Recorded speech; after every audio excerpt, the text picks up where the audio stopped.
I don't think that you should ever kill a human being ever. Well, except in that case. Okay, well, wait, hold on. Clearly, you don't believe that then. There's something else you believe. Let's get to the root of that. Let's find out what you actually, right?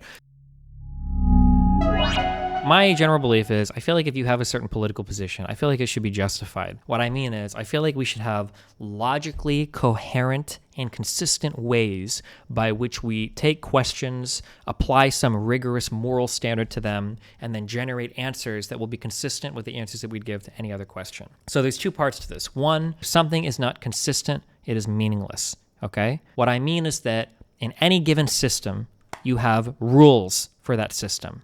If you decide that you can break some rules, then you could break any rule because it doesn't make sense to have a system where some rules can be broken. That means that you're actually using another system, right? Does that make sense? Like if you're saying like, okay, I don't think that you should ever kill a human being ever. Well, except in that case. Okay, well, wait, hold on. Clearly, you don't believe that then. There's something else you believe. Let's get to the root of that. Let's find out what you actually, right? So it's important to have a system where all the rules they make sense. I'm sorry, when I say they make sense, where all the rules are consistent, so you always follow them. They're like, you have to do this, otherwise it falls apart. And then you should be consistent throughout the entire rule set. If you believe that you can't do something, that should be consistent throughout all the whatever, blah, blah, blah, with reasonable additions, changes. You need to be consistent. It needs to be logically coherent. When I try very hard to do this, even though I don't know if anybody believes this. When I say the word logical or rational, what I mean by that is like premise, conclusion. So if I say you have a logically coherent argument, I might say something like, you should never kill somebody unless you're threatened. Joe represented a threat to Susan. Therefore, Susan can kill Joe. Something like that, right? Like it should follow like either a syllogism or some like reasonable pattern of like, oh, well, if I believe these three things, then this conclusion logically follows. Any moral system you have should be logically coherent, okay? It like makes sense when you line all the statements up, and it should be consistent. You like have the same set of rules you apply everything to, okay? Ideally, if I were to ask, so I feel like when people are asked a question, how do you feel about this thing? There's usually two things that people's minds go to. One is, do I have a visceral reaction to it, right? So if I say, how do you feel about eating shit? Oh, fuck. I have a sense. I've got a sense that like immediately says this is bad, is the first thing people appeal to. And then the second thing people appeal to is, what is the correct answer that I'm supposed to give given the groups that I belong to? I think that that's the second answer you give. When people run out of those two things, most people don't actually have a rigorous process by which they can evaluate whether something is good or bad, or whether they do or don't like something. I think that that's like that's something that I strongly believe in. Maybe people will disagree with that, but yeah. So for instance, if I say, how do you feel about socialized healthcare? Well, we don't have an initial like a sense response to that. Okay, well, what groups do I belong to? Okay, I'm a liberal, I'm a blah, blah, blah, blah. Oh, okay, cool. I like universal healthcare, right? That's generally it. Now, they might think they know some justifications, but really what they're doing is they're just going to repeat what they heard from the group, knowing that they have to support it. Yeah, because it's the group or whatever. What I want is I want to have some internal system that I've designed that allows me to take moral questions and generate moral answers, okay? Like, that's important to me. That's very important to me. It's one of the most important things to me. So how do we do this, okay? The very first question that we have to start off at, we have to go all the way back, okay, is we have to ask, what is goodness? Like, what do we consider to be the good? In my actual opinion, this question is unanswerable. This is a question that the answer to this question is going to draw on something external of like human knowledge. Good is an ill-defined concept. I don't believe that there's an actual answer, blah, blah, blah, blah, blah. So I have like my own little answer for goodness, basically, okay? And I'll walk you through this a little bit, okay? So since I don't believe that there is like an objective good, truthful, good, moral, whatever, I'm not religious. I don't believe in any sort of like moral realism or objective moral truth because I don't think that we have ways to feel or see morality. I don't think we can sense it or detect it or argue about it. Basically what I do is I say that there are things that I have that I want to fulfill in my life that make me happy. Those things are, to me, those things are good. So I basically have some like internal happiness. I try to maximize and fulfill my own internal happiness. Well, I'll just call this IH. You guys have to remember what this shit stands for. If this is like what I'm trying to maximize, right? My goal is to live a life where I can satisfy this like internal happiness as much as humanly possible.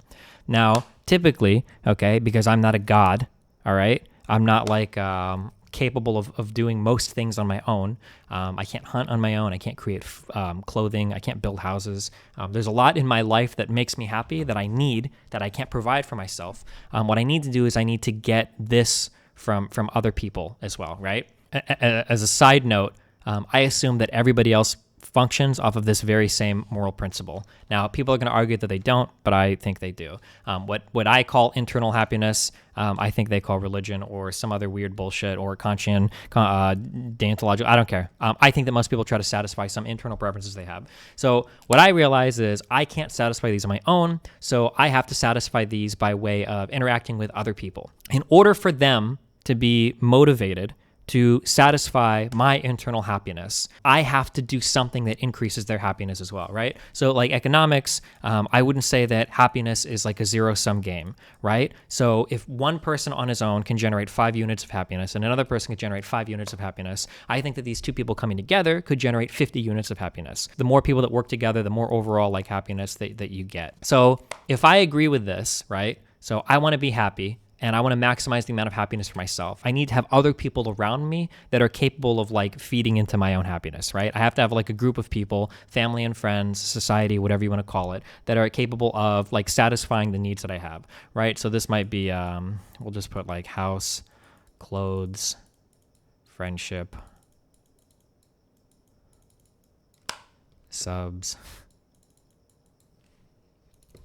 If I have my internal happiness that I'm trying to have satisfied through other people, through these things, right? I would assume that they have their own internal happiness as well. So we kind of have to like enter this like exchange where like I'm offering things, they're offering things, and then together we all kind of work to build upon this type of like happiness through every person.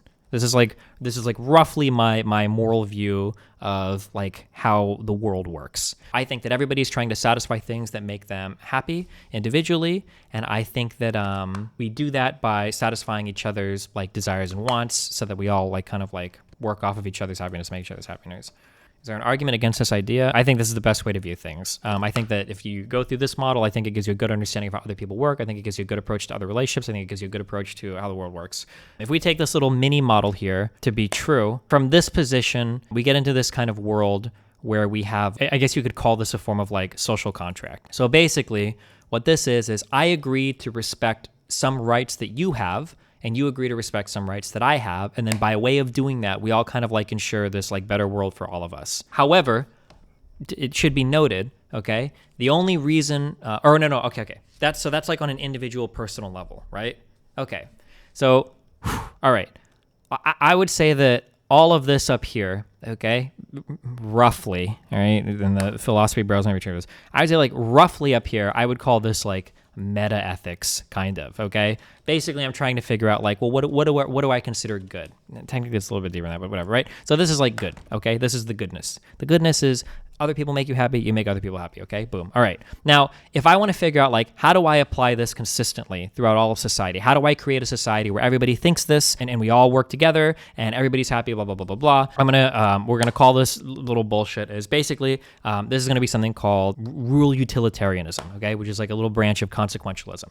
So this is a fancy way of saying what I would want to do is I want to craft a set of rules for society, okay, that I believe maximizes the happiness of every single individual. A rule here might be something like, I don't think anybody should steal from anybody else without provocation. Because if we have a society, for instance, where people are stealing, right, you're literally detracting from another person's happiness for your own selfish gain. And if everybody started to engage in that behavior, it would be a race to the bottom where everything would be fucked, right? So like a good rule for society would be no stealing, right? I think that's like without provocation, right? So you can make arguments for things like taxes or whatever later on, but yeah.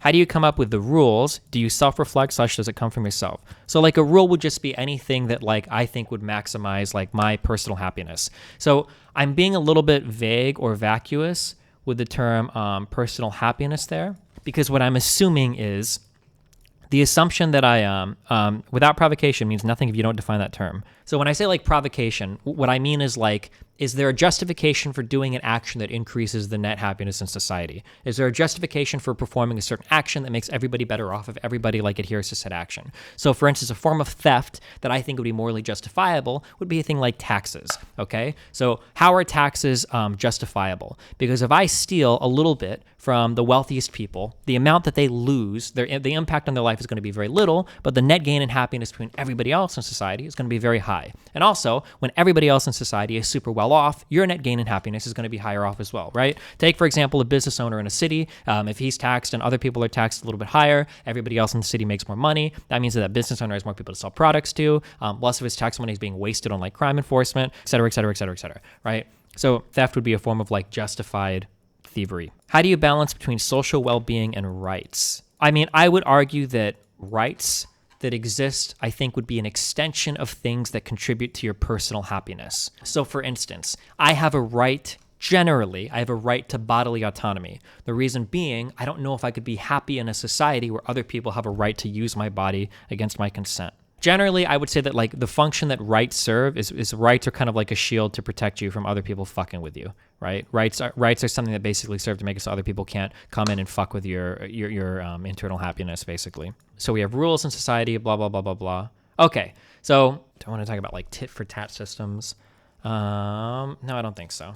If you engage with somebody or if you encounter somebody, okay, I think that all of a successful society is built on this type of exchange. If you find people that are not willing to engage with this type of exchange, then in my opinion, this is going to sound like extreme, but in my opinion, all bets are off. As soon as somebody has proven that they're willing to drop this level of consideration, then I think it's fair to drop your level of consideration for that person as well. This is why I think that there are some people whose views are fundamentally incompatible with what I would consider a well-functioning society. For instance, a group of people that view themselves as racially superior to another people think that it's okay to take certain groups of people and excise them from society. Those groups of people won't be able to live in harmony with the other groups of people because they're trying to be eradicated, and it's going to cause like a lot of disharmony between these groups of people, right? So like highly intolerant groups of people or people that aren't willing to share this social contract with broad groups of people without valid justification.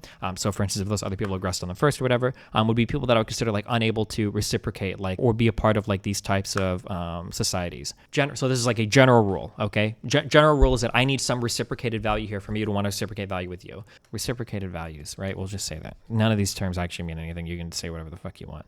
Okay. So if we have all of this set up, okay, one of the things that's guaranteed, okay, so we've moved through the meta level. This is the normative level. Now we're getting down to an applied level, okay? If somebody were to talk to me about like, let's say that I have my house, okay? Me feeling like I have a house and me feeling like the security of that house is guaranteed to me by society. These are very, very, very important things to me, okay? I don't want to live in a society where it feels like anybody can take my shit or destroy my shit. I would consider that society dysfunctional, right? Because if we come back up here, like what does it mean for me to be happy? Well, for me to be happy, I need to have certain things that are guaranteed to me. People aren't going to steal shit from me. People aren't going to fucking kill me. People aren't going to rape me. People aren't going to take my, these are things that like are important to me to maintain my happiness. This is like an agreement that I have with everybody else that lives like in my society, right? So if I'm in a society and somebody approaches me, okay, and this person is saying, hey, I'm going to destroy your shit, okay? In my view of morality, this person is not reciprocating to me a system that says that they're going to be respectful of the things that make me happy. As soon as a person has aggressed on me or aggressed on another person in that manner, where they're attacking this person's like internal happiness, where they're going against what this person like wants to get out of society in a way that's like a direct attack on their shit, I think that this person has a right to do whatever they need to stop this person from carrying out that aggression. Yeah. So this is basically where, in a highly abbreviated manner, this is where like I build my model for self-defense. So if you're going to attack my shit, if if you're going to come at me, okay? And then we can add a few more rules to make this more generally favorable for society. So for instance, like I should have some obligation to put this person on notice. Maybe in their internal happiness model, maybe property isn't that important to them. So they actually don't see this attack on me as that egregious. They wouldn't think that like, oh wow, I didn't know that was part of your contract, right? So there should be some obligation to put this person on notice, like, hey, if you attack my house, I'm going to fucking kill you, right? I think that you have that obligation to do that before taking action, although I think in society, most people should reasonably understand that. And then there are other things that could augment this as well. So for instance, if this person is 4 years old, they probably don't have the cognizant, like know-it-all, like or wherewithal to know that they're breaking this contract. We wouldn't expect somebody that's 4 years old to be able to make that decision. If a person is like out of their mind on drugs or whatever, then arguably, if we consider them compromised, maybe killing them would be an ethical. I don't know. I'd have to think more about that one because they're still threatening to destroy your stuff and they're still engaging in an act that's leading to an action of them threatening your mental happiness. But yeah, it's kind of abbreviated, but I think that like this is basically where my argument for self-defense comes from. Another person is not reciprocating with you the contract that we all agree to live by in society and has shown a disregard for things that make you happy. Therefore, I don't believe in any sort of objective morality or anything. I don't think you have an obligation to protect this person against their own harmful wishes. Their harmful wishes being to destroy your property and then endure any harm that might result from you defending your property. Oof, okay, there it is. Destiny, would you agree that killing a 4-year-old would be justified to save your livelihood if there was no other way, right? It's possible. So the way that I would explain this is that if a 4-year-old was in a position to, so this is a little bit complicated, right? So I don't consider 4-year-olds to be moral agents, meaning I don't know if they could do something that I would truly consider to be right or wrong. Since they're not moral agents of their own, I would consider a 4-year-old, that is a human being, to be an extension of their parent, a form of property, basically. So if a 4-year-old is out causing significant harm to you and you have to kill that 4-year-old, I can't even imagine how this could be the case. But if that was the case, then the responsible party for that would be the parent of that 4-year-old for letting them get into a place where they can actually cause that harm. So for instance, actually, we can spin up an example of this. This is a good question. So we spin up an example of this. What if I'm driving down the street and then a 4-year-old child starts crawling in front of the street, right? Out of nowhere, a fucking ninja 4-year-old starts crawling, or not crawling, I guess before, they start running out in the middle of the street, okay? Let's say that I can either swerve and I swerve off the road, off a canyon, because I'm driving in Maui and Hawaii. I'll swerve off the road and then I die, or I have to run over the 4-year-old, right? Well, in that case, well, fuck it. I'm not going to suicide myself. You run over the 4-year-old, okay? You make the decision to kill the 4-year-old to save yourself from great personal harm. Maybe you and your whole family are riding around, right? If that's the case, I think that you're morally justified in killing the 4-year-old, but the responsibility for the death of the 4-year-old lies on the parent of the 4-year-old. The parent was the responsible party of the 4-year-old. The 4-year-old can't make the decision to put your stuff at risk. The parent knows that the 4-year-old is capable of doing that, and by allowing the 4-year-old to roam, you know the risks of that happening in a given area, so you bear the responsibility of any action taken by that 4-year-old. So that would be like the chain of responsibility there, basically.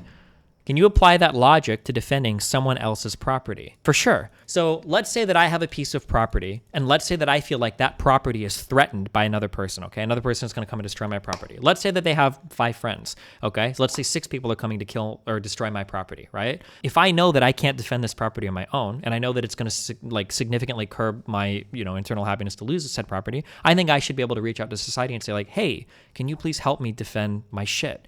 To some extent, we already have this agreement with police officers, right? Hey, I can't defend my shit. I'm going to make an appeal to the public infrastructure. Can you please come and help me do it, right?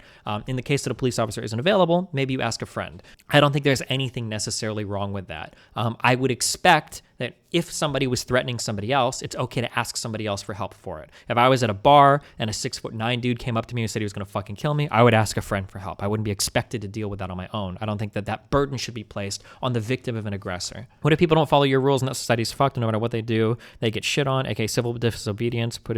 I don't think that civil disobedience contradicts my system in any way, size, shape, or form. I'd be curious how. I think that people that live with different systems than me are generally incompatible with any reality that I would want to live in. I think that in general, most people have internal preferences that they try to satisfy, and that we ought to be respectful of other people's internal preferences as well. If you have some moral system that makes it so that you can disregard the wills and wishes of other people in aggressive manners, then I would consider you to be, in every sense of the word, an immoral person. And immorality should either be purged or reformed, whatever is more likely, I guess. Destiny, shouldn't everyone more or less agree with all of this? Maybe, I don't know. Do you think that defending random people's businesses with lethal force is justifiable, even though the person doesn't know whether it actually threatens their livelihood, like unrequested defensive businesses? I think that anybody that, in my opinion, anybody that thinks it's acceptable to walk around and cause massive destruction to other people's property is incompatible with like a healthy functioning society. Not with private property. With public property, I can see other arguments for it, but not with private property, no. Unless they feel that that person has done like an individual wrong to them. So like if anybody wants to defend like anybody's random private property, I think that strangers could do it, and I think it would be morally justifiable. I don't wheel out this argument because it's obviously a more extreme take, and I'd have to walk through all this to get there, but I think that the concept of defending like private property as a concept can be done much the same way that like you could pull a random person out of a pool, or if you saw somebody's car rolling down a hill, you could run and like try to apply the parking brake or whatever, that like everybody ought to be roped into defending everybody else's stuff. Protesting in a street would be justifiable in the system. Sure, of course, you can protest if you want, yeah. Is there anywhere your system breaks? No, I think if a system breaks, then it has to change. It's not a good system. I wouldn't think so, obviously, but yeah. Destiny, what happens when one person's internal preferences contradict somebody else's? A bad preference is one that demands other people to violate things that would satisfy their own preferences, in my opinion. There's like an incompatibility there. But I don't think I have any internal preferences that contradict other people's so radically. Or if they do, I would argue that I'm correct and they're incorrect, and fuck them. So like basically like I have an internal preference, for instance, for taxation in society because I believe government provides goods that dramatically increase the well-being of all its citizens. There might be other people in a society that feel like, oh, well, I totally disagree with taxes. Taxing me is thievery for me. Well, I would say, okay, well, you're incompatible with my society. So I either have to make you bend to my will using force. So we do that with police, for instance, like you have to pay your taxes or you get arrested, or we kick you out of society, or we go to war, I guess, over it. It's connected because social contract is the benefit of feeling intuitively valid. However, the application of the system in regards to how people actually feel isn't distinct. Some people feel fucked, thus some protesters and rare, some rioting against the system / your system. I just don't think that in any moral system, I don't think rioting against private property can be okay. I think rioting against public property can be justified pretty easily. But so would you not just be a hedonist or utilitarian? I don't know. I'm not trying to label the words or whatever. There's like other, we could talk about like egotistical, psychological egoism or ethical egoism. I don't care about that shit. It's just like really basic. We can do this without using any big meme words. Can you define a period that caused mutual respect for property such happiness to fail in our current societal system? I mean, so arguably, if we take this broad concept of self-defense, right? What does self-defense mean? Self-defense means that somebody is aggressing on you in a way that makes it so that you can't satisfy your internal happiness, right? What we could talk about the black community at large, okay? So the black community has a feeling that the United States as a whole is aggressing on them in a way that's preventing them from satisfying this internal happiness. So whether that's the perpetuation of systemic racism in forms of like criminal justice system, in forms of poor funding for schools, in forms of redlining and gentrification that's pushing out of homes, right? Black people might have this feeling. If that's the case, then black people are morally justified in protesting or fighting against this system. Black people would have an argument there. And since earlier I said it's totally fair for us to defend other people who feel like they're being aggressed on, because we would want other people to defend us if we're feeling aggressed on, I would expect non-black people as well to be able to join those black people in terms of protesting what they perceive to be aggressions towards whatever is satisfying their internal happiness. It's like where the justification for protest would come from. Protests are not, so in my worldview, a protest is not a form of aggression. A protest is a form of self-defense against somebody else's aggression, is how I would view it. I think there's a difference between law enforcement defending someone's property and random people defending people's property without being asked to. I think the latter is reckless and is more likely to lead to people getting hurt or killed. So we can talk about like the actual application of somebody defending property, because that could be done imperfectly. However, that's not really the moral argument. That's more like that would be more like a practical argument. In a practical manner, strangers defending other people's property could be so imperfect that it's hard to morally justify it. That could be true, But however, you can also kind of sort of make, you can make an argument against even calling the police for this. So for instance, some people would argue that it's not fair to deport somebody because they're stealing from a store. So therefore, it could be immoral to call the police on robbers because they might be illegal immigrants and they'll get deported if they get caught, right? So, or maybe somebody's breaking into your place. Well, I could go handle this myself, but if I call the cops might kill the person, right? So you could technically make that argument anywhere if the practical application is low enough. I guess it's up to an individual to feel like if the practical application of their belief can be done in a way that's morally responsible. So for instance, if you were like an ex-cop or you've got a lot of like training with your firearms, you feel like you can handle yourself responsibly, maybe you're a bouncer, bodyguard, whatever, and you want to go and defend a piece of property, then like you're probably okay to do so, right? That's up to you to figure that out. Destiny, do you think anyone actually disagrees with what you laid out here? I feel like lefties are just being partisan to their side. I don't know. I'm just laying it out just so people can see, I guess. Haven't you said before that you think vigilantism is stupid? Would any form of going out of your way to defend someone else be vigilantism? Okay, so I know this sounds like a meaningless distinction, but when I say something is stupid, that's way fucking different than saying something can be morally justified, okay? If somebody punches you in the face, okay, at a bar, I think you could be morally justified in punching them back if you wanted to. But I think it's stupid because the threat that you're increasing the likely threat to yourself, you're not going to de-escalate the situation. You could represent greater potential harm in the future. I think it's really dumb. But I think you have justification to do it if you really want to. I'm not going to say like, dude, I'm not going to say like, that was wrong of you to do. What I might say instead is that was stupid of you to do, right? I think those are meaningfully different things. If protesting is self-defense and lethal force is justified in self-defense, couldn't you justify rioting? Well, I think that as part of self-defense, we should probably take like the minimum level of force necessary to convince the other party that what they're making is a mistake, right? Basically, that if somebody is infringing on your internal happiness, that doesn't give you carte blanche to instantly kill them, but you use escalating measures to stop them from doing something so that rather than killing them instantly. So for instance, if protests are a form of self-defense against an aggressive government, well, then you slowly escalate the protests until, I mean, like in some cases, maybe a protest gets the job done. If it doesn't, maybe rioting. If it doesn't, then maybe fucking civil war. If there was a strong threat of protest evolving into rioting and looting, wouldn't the police be justified in preemptively shutting them down according to your system? It's possible.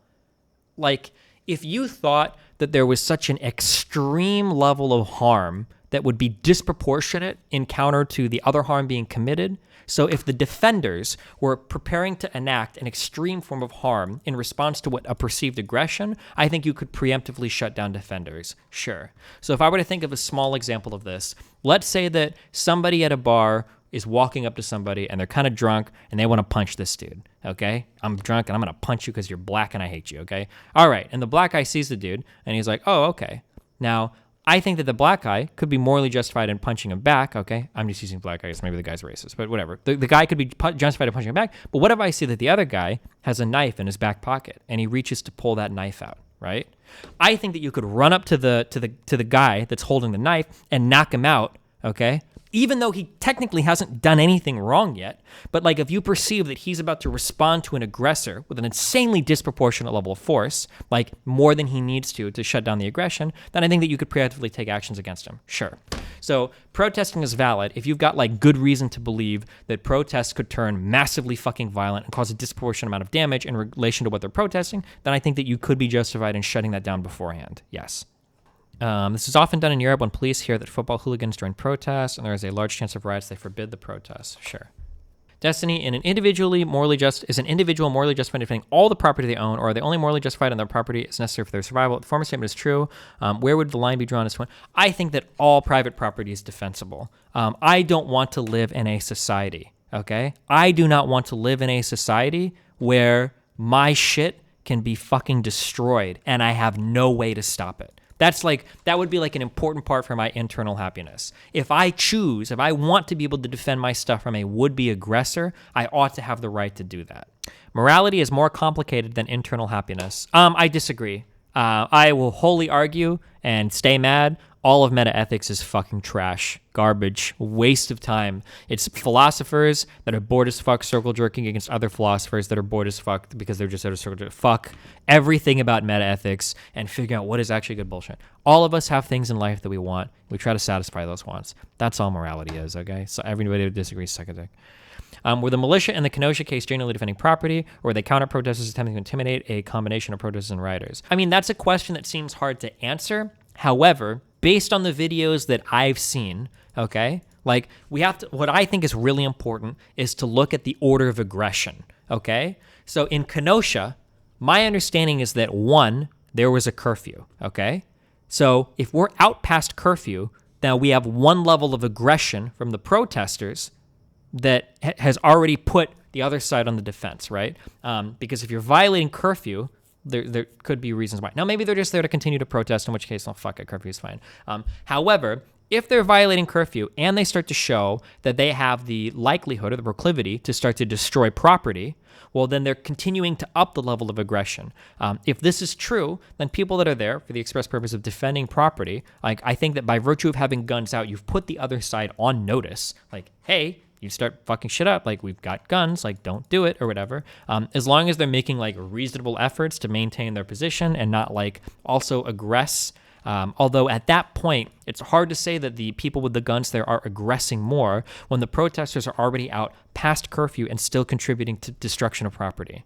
What if you got a bunch of white supremacists to defend your property against BLM protests and or black people? Wouldn't this practical application do more harm than good if these people have a motivation to harm more people? It doesn't really matter who's defending. I'll drop my hot take because I don't really give a fuck. It doesn't matter if it's Nazis or white nationalists or whoever defending your property. Much the same that for BLM, it doesn't matter if it's like black nationalists or Nation of Islam that are protesting, right? We have to look at the individual actions that these people are taking. Just because you might be a bad person or just because you might have some bad moral beliefs doesn't mean that every action you take, therefore, past that has become bad. That's not how we determine whether an action is good or bad. A bad person can do neutral or good things. A good person can do neutral or bad things. If like a bunch of white nationalists or black nationalists or whatever show up to defend a piece of property or whatever, then as long as they're not engaging in aggressive behavior or aggressing on another side, they have the right to do that. What should someone do if guns are illegal except your own house in his country and there were the same riots happening in the city? I don't know. It depends if you have the, I don't know. That gets more complicated. I mean, it depends on how you get a gun and everything. Yeah. Destiny, the gun people are out past curfew, so the curfew is a wash. No, that is not true. The gun people are only out past curfew because of the aggression of the protesters out past curfew. If the protesters leave, the gun people leave as well. So no, that is not true. The curfew and the violation of curfew would be on the protesters. To be clear, protesters being out past curfew alone does not make them rioters or destruction of property people or whatever. Like, yeah.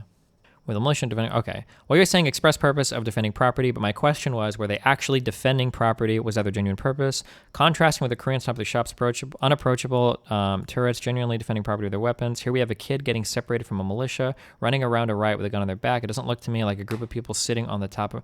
You're trying to like get into people's minds in ways that I can't. If you want to look at the particular situation, we've gone from like... So like all of this here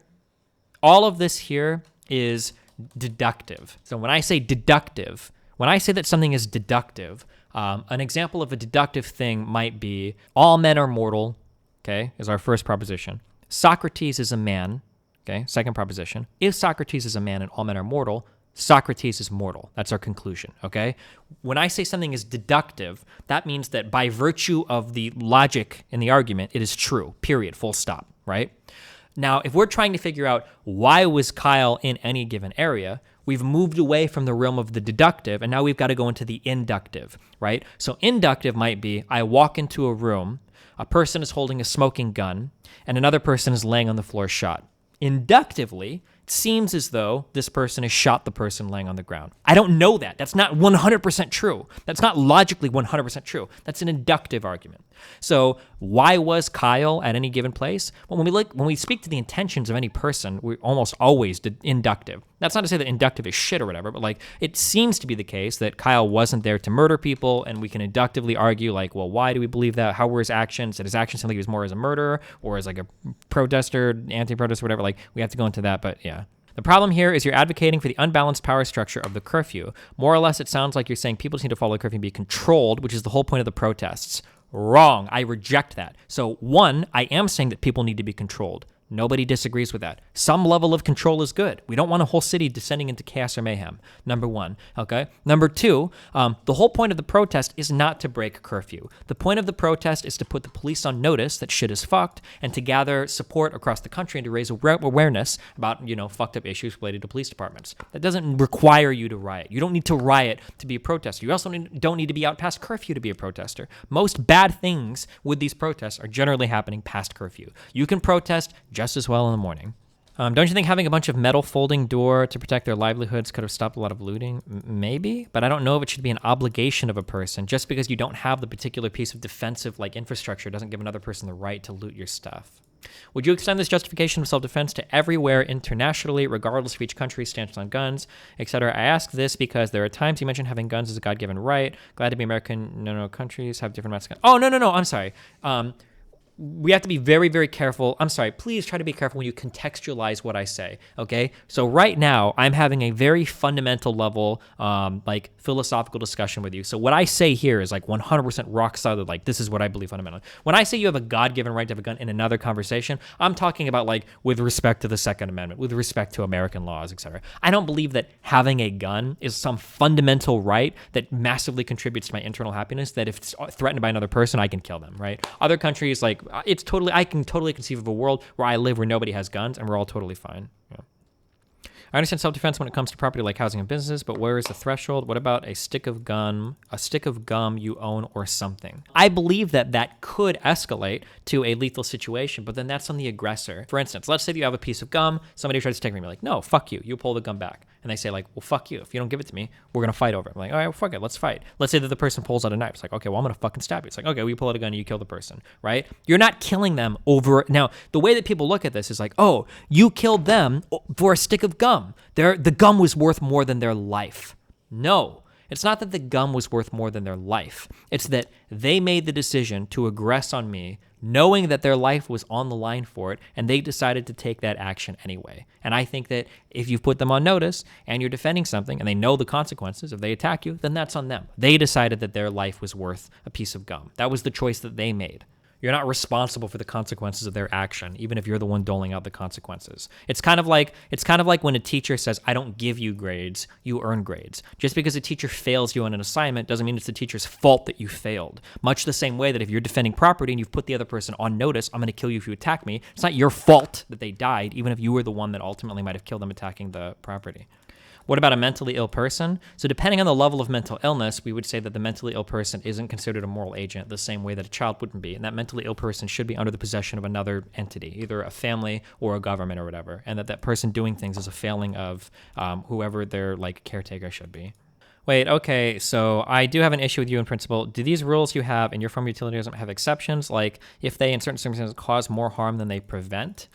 So in general, I'm not concerned with harm caused to intentionally aggressive parties that understand the harm they might suffer should they do a particular action. I view that as a form of consent, okay? You're strictly talking morally, right? Yeah, this is strictly morally. Like in the real world, I don't think that killing people over gum is like a good way to...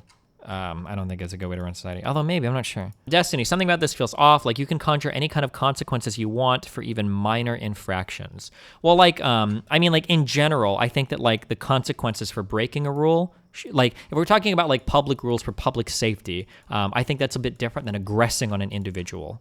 So for instance, I don't think that jaywalking could carry a death penalty if the state puts you on notice that they'll kill you if you jaywalk, the same way that aggressing on another individual is the same way.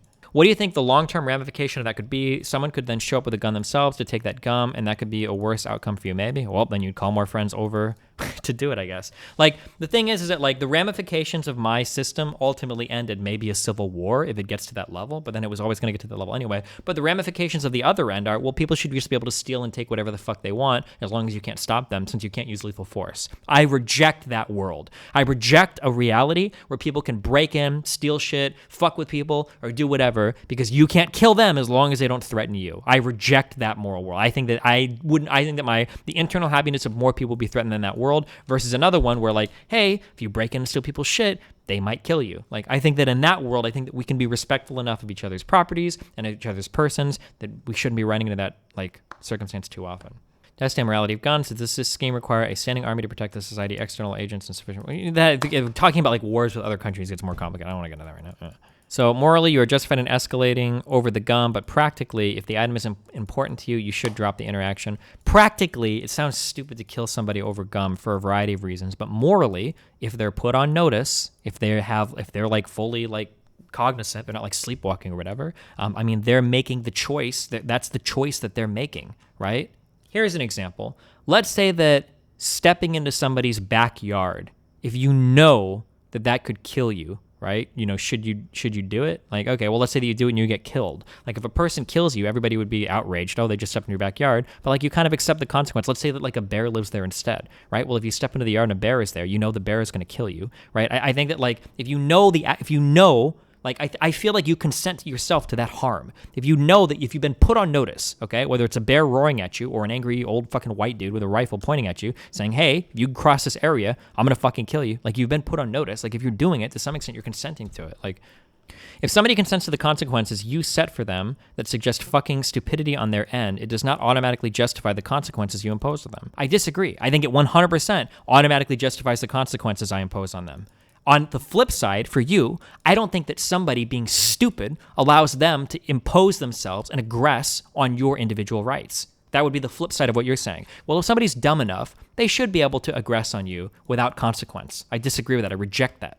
How to treat the internal happiness of amoral agents, such as children, mentally impaired animals. I view people that are non-agents as basically property. Like, I would view them as an extension of some other ownership model. So, for instance, I don't consider the morality of a 5 or 6 year old child. I would consider them to be an extension of their owners, which would be their parents. Or like an extremely mentally ill person, I wouldn't be like morally considering them. I'd be thinking of them as extensions of their caretakers or their family. Destiny, I would assume you agree morally with owning some sort of home defense option that kills an illegal entrance onto a property even if no one is home, as long as the person is adequately put on notice, and it's reasonable to assume that they're put on notice, then I think that that's okay. I don't think that most people would violate the property at that point. So like, there's one really fucked up thing that people do that I don't feel is fair enough in terms of putting on notice. I think some people in, I wish I had an example of a story. I know I've read a story about this, but there was a guy I think that put like zip lines or razor lines or something up at like head level in forests so that if anybody like drove through their forest, they would be decapitated. Wires on ATV trails, yeah. I don't think that that's properly putting somebody on notice. It's totally possible that somebody could drive through, not see a sign. It's totally possible that somebody like just doesn't know about that and then they get killed. I don't think that they consented to that level of potential harm or that risk by doing that. Yeah. Being put on notice is one thing, Destiny. The issue seems to be that they should be able to explain their notice, such as X is required for their livelihood or is sentimental, and not just simply because they put out a notice. This is absurd to the point of being irrealistic. It needs to be a reasonable limit to defensive property. I disagree. Totally disagree. I don't believe that it's moral. So I'll flip this around on you then. So in NXT, so I'm going to flip the question around on you. Do you think that as long as some piece of property, let's say that as long as some, so here's my problem. Ready? Okay, 2 premises. Okay, here we go. Let's say that I am sufficiently strong enough that I could kill anybody in hand-to-hand combat, 1. And 2, let's say that I can identify a piece of property that is yours that isn't like necessary to your livelihood or well-being, okay? Does that mean that I should be able to freely destroy any of that property that I want? Because that seems to be the logical extension of your system. If the only way to stop me is to kill me, and I can identify some piece of property of yours that I can destroy that's not essential to your well-being or livelihood, should I be able to just do that over and over and over again? Destiny, do you really think of taxation as theft? Isn't it just the cost of services you receive from the nation? Well, no. I mean, more wealthy people probably pay a greater percentage than they get back. I mean, whether or not it's theft is a bit tautological. Some people consider theft the unjust taking of something. So by definition, theft is already bad. But I mean, theft in terms of just like taking something from you. I mean, like taxation is theft in that way. But I mean, I consider like a moral form of theft. But some people say that theft is always immoral, kind of like a moral murder. People would call it not murder, but killing. So people wouldn't say it's theft. It's more like an exchange of goods, service, right? Yeah. I'm confused as to what the good is and what is utilitarianism. So the good is an individual's happiness is what the good is, basically. And then the rule utilitarianism point of view I put is like, what type of like rules can we put out to ensure that we're reciprocating values amongst everybody that guarantees the internal happiness of as many people as possible? Destiny, if you are talking in a moral vacuum for the gum scenario and there's only the binary, it takes my gum or I kill them, then I agree, but this is so abstracted from reality.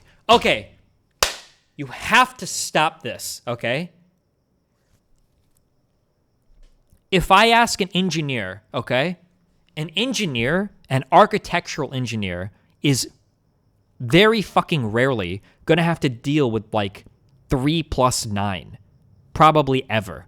Never. Actually, never, because math doesn't exist in the real world. I'm a mathematical anti-realist, okay? If you were to ask an architectural engineer, hey, what's 3 + 9? And they were to say, what? Do you mean to ask me what are 3 I-beams by 9 I-beams? Or what is like a 2x4 piece of wood? Or what is like a 3 + 9? What an absurd hypothetical.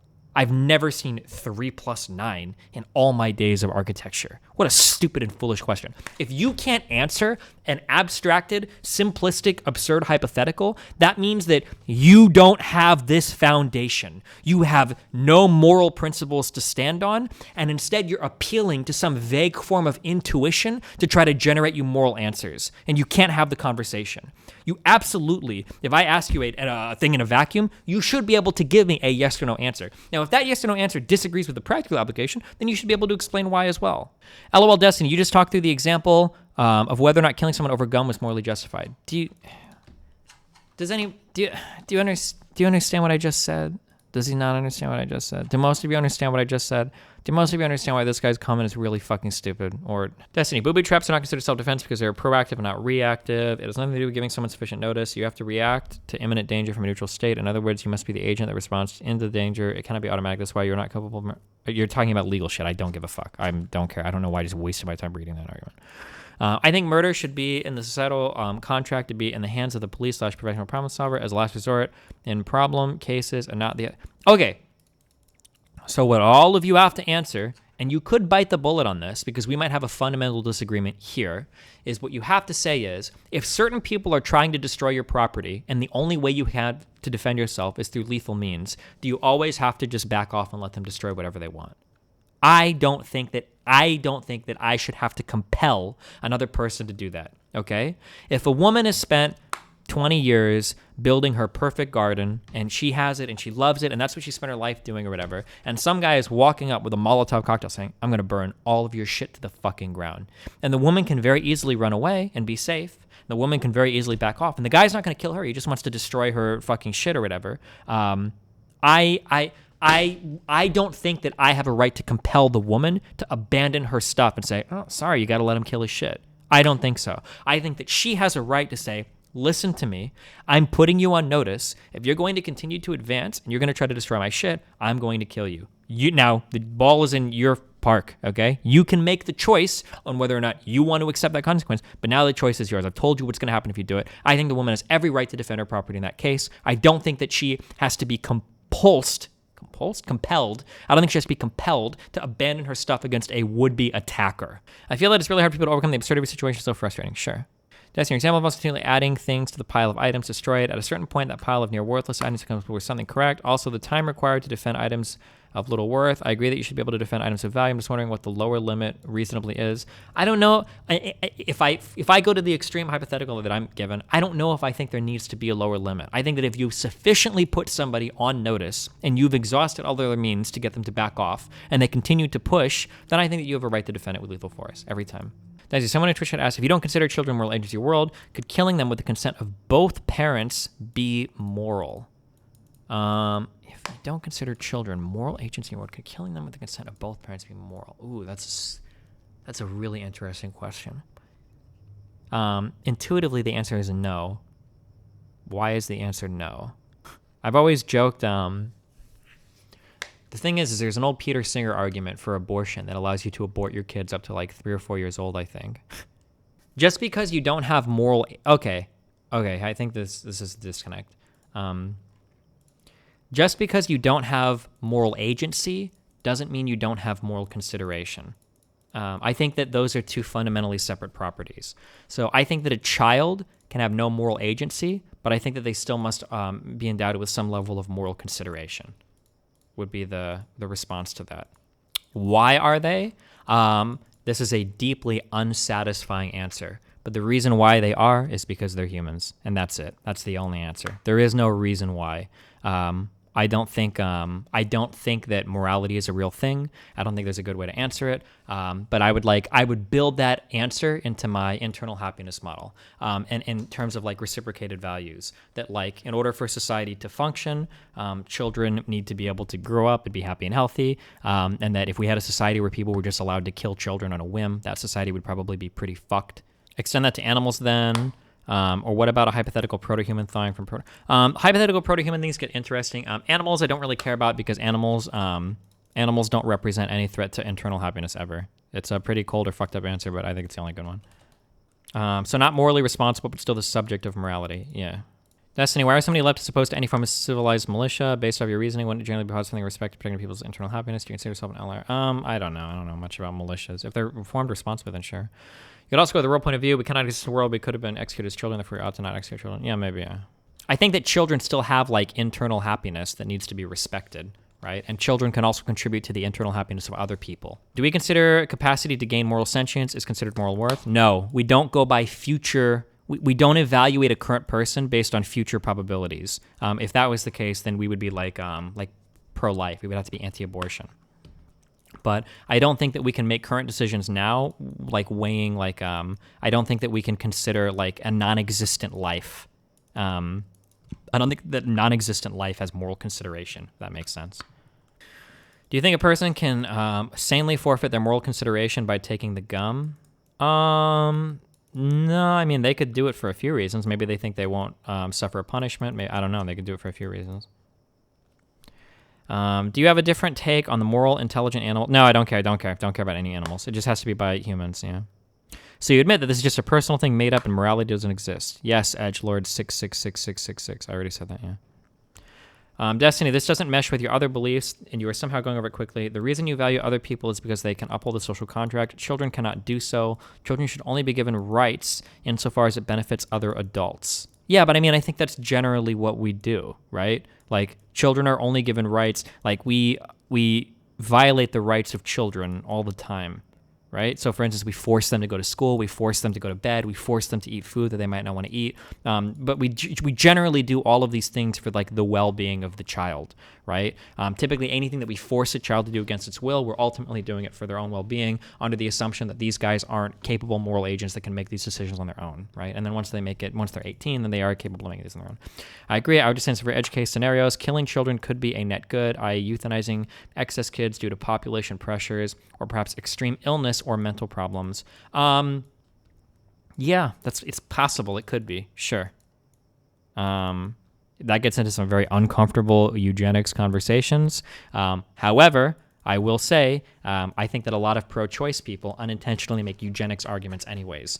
So for instance, when pro-choice people say, like, listen, it might be a life, but I think you should be able to abort in cases of, like, incest or in cases where the fetus is, like, severely mentally disabled, that's a eugenics argument.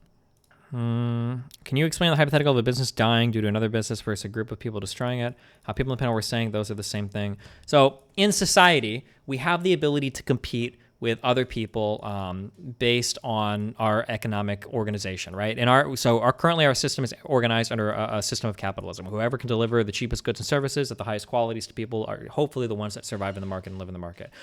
If somebody moves in and they outcompete you, that's part of the contract that we have with each other. Okay, fine. Like, that happens, right? Much the same way that if I have a crush on a girl and I really like her and a better guy comes along for her and she dates him, I can't kill that guy because he took my girl and it decreased my happiness. The same way that if somebody outcompeted a business, I can't just kill them because they, like, outcompeted my business. Like, that's not how that works. You wouldn't be justified in doing that. Now, if somebody showed up and, like, set your business on fire or stole money from you or whatever, like, yeah.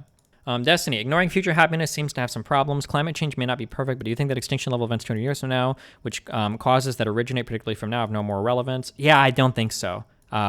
That sucks, but I don't see a good argument for it. Intuitively, that feels really bad for me to say, but, like, yeah, it seems hard. Thankfully, intuitively, I kind of get around this by saying that, like, well, climate change impacts we are feeling now and in our lifetime, so we ought to do something about it. But I have, like, a really hard time. If I go back to, like, the 1700s or the 1800s and people were starting to invent things like light bulbs or whatever, or we started to get, like, the early inventions of medicine, and I say, hey, stop industrializing. You're going to hurt the earth 400 years from now. Your lives need to keep sucking, and you need to keep dying from disease. I don't know, like, what moral compulsion that person would feel. Like, fuck. Well, bad things might happen to people in the future that I'm never going to see, never going to meet 400 years from now. They might not even exist. They might all kill themselves before then. I guess I should make sacrifice now. I don't know how you could morally compel somebody to do that. So if I could put a bomb underground that will explode 200 years and blow the earth, would that be... I mean, if there was a serious benefit to putting that bomb underground, maybe. I don't know. I think it'd be morally wrong for me to place a nuke underground would blow. Well, like, the thing about placing the nuke underground is, like, well, fuck, does it benefit you now? Like, if it's just fucking shit up, that just seems, like, kind of shitty. That doesn't seem to be good at all, right? What would be your argument against eugenics? You seem to reject it outright. I don't argue against eugenics at all. I think that there are some totally valid forms of, like, eugenic arguments. But the only problem that I have with eugenics it's not the problem with eugenics.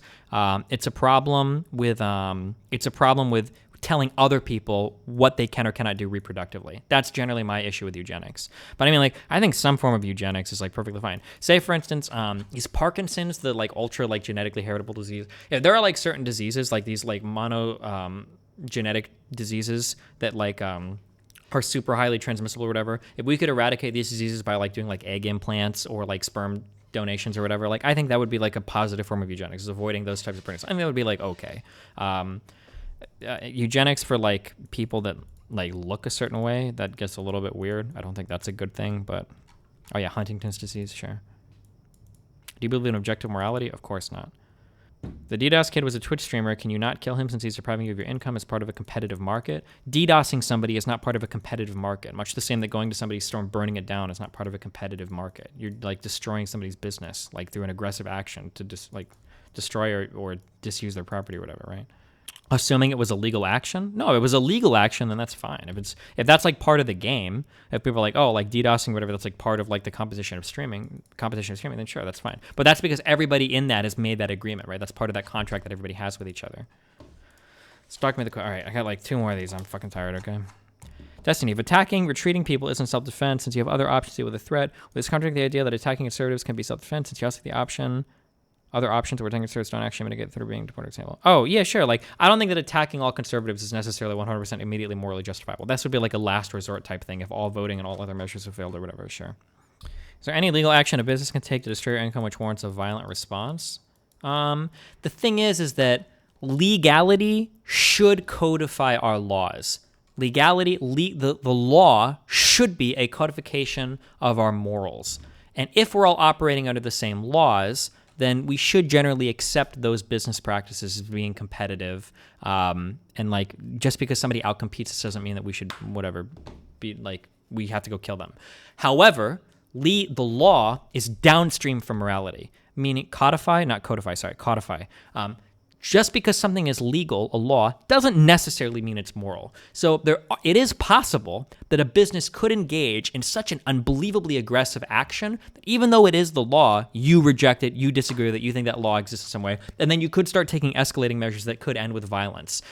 So for instance, however, killing an individual would rarely be the solution. But like, for instance, let's say that it's legal to dump waste in a lake that like is destroying a town. Well, fuck, you could picket the business. Maybe that doesn't work. You could start protesting the business. You could boycott them. Maybe that doesn't work. You could start destroying the roads that lead to the business. If their pollution of your water is literally destroying your village, then you could burn down their factory. You could you could escalate to violent measures to make them stop, you know? Like if they're getting workers to show up and like fight the fires and blah, blah, blah, and they're still polluting, you could attack the workers if it comes down to that. Yeah, for sure. In that sense, you could escalate, yeah.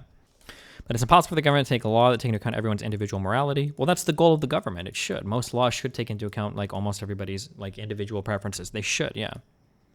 If Kyle Rittenhouse threatened to kill the dude before the dude started chasing him, he would be the aggressor and not in the wrong, right? Yeah, but the thing is, once Kyle started running, I think he would have like dropped that. That would have been a de-escalation, and then killing him past that point, I don't think is okay. Okay, one more question, and then I'm going to sleep. Okay. Destiny, don't plenty of laws exist that should exist that don't necessarily codify morality? For example, we can say that we should have laws for speed limits and that running speed limit as an individual is not necessarily immoral. If we believe that the law is a reflection of morality, then we would argue that it would be immoral. So for instance, if speed limits exist because they represent a desire to keep roads safe, and we acknowledge that going past a certain speed limit creates an unsafe or hazardous condition that can create the conditions that increase the risk towards other people's well-being, then in that case, speeding would be immoral. Sure.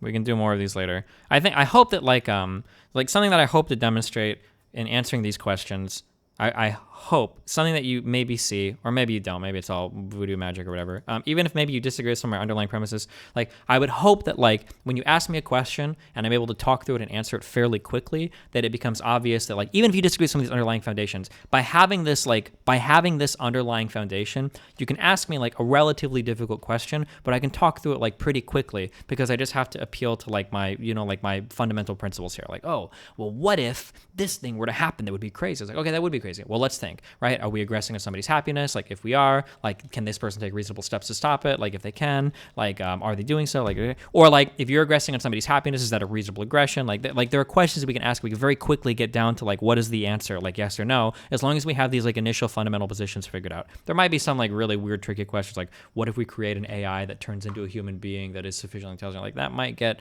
like a little bit strange. because unfortunately I have to bake in an arbitrary assumption here that the only individual happiness that matters is humans. That's just a thing. Some people here will do sentient life, in which case you would use this exact same moral system to be vegan. But yeah, it's called the U.S. flag, you stupid fuck. This is the only flag that the United States federally has and recognizes. Why the fuck are you acting like a different